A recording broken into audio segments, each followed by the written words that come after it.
Hello guys! Na-try nyo na bang gumawa ng jelly fruit ball? Kung hindi pa, tara samahan nyo ako. Gumamit nga pala ako dito ng fruit cocktail, clear jelly powder at condensed. Yan lang guys ang gagamitin natin sa ating dessert for today's video. Ilagay lang natin sa ating molder ang fruit cocktail. Ayan, yung mga puwang na yan, lagyan nyo yan ng prutas. Pwede din kayong gumamit dito ng mga saging o kaya yung hiniwa-hiwang apple o kaya kung ano yung gusto nyong prutas. Ayan guys, tingnan nyo, punuin lang natin siya ng ganyan. At ayan, meron pa tayong isa dahil meron pang natira. Tingin ko nga mas masarap yung ilalagay nyo dyan ay fresh pang prutas. O diba? May pang dessert na naman ang aking mga anak. Tsheren, ganyan lang ang gagawin natin. At syempre ngayon, magpapakulo na tayo ng ating jelly. Pero bago natin buksan ng apoy, maglagay muna tayo ng 4 cups at ayan, ilagay na natin na ang powder. Saka natin haluin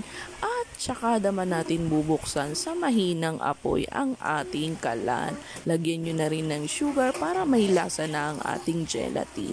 At kapag nasimulan nyo ng masindihan ng apoy, huwag nyong kakalimutang haluin hanggang ma-dissolve ang ating powder. At kapag medyo kumulo na, pwede na yan guys, ilagay na natin siya sa ating molder. Wait, there's more. Gusto ko nga pala may ube flavor, kaya nilagyan ko ng ube flavor yung isa. O diba? Konti lang ha, baka pumait yan kapag marami. Haluin nyo lang guys hanggang sa mag-combine ang color na ito at kapag kumulo na ulit, ay pwede nyo na ulit ilagay sa molder. Simpleng dessert nga lang pala to guys, para sa ating mahal sa buhay at syempre hindi rin sing mahal, o diba? At pagkatapos nga palang mapuno ng ating dalawang molder, let it cool, let it cool. Hayaan nyo muna nga pala guys na tumigas yan at lumamig. At tsheren! Ayan na. Naglagay nga rin pala ako ng tapioca para mas lalong masarap. Optional lang naman ito pero mas gusto ko may tapioca. Nasa sa inyo nga rin pala guys kung anong milk ang ilalagay nyo. Pwedeng condensed or powdered pero ako prepared ko ay powdered milk na lang. O diba? Ang sarap.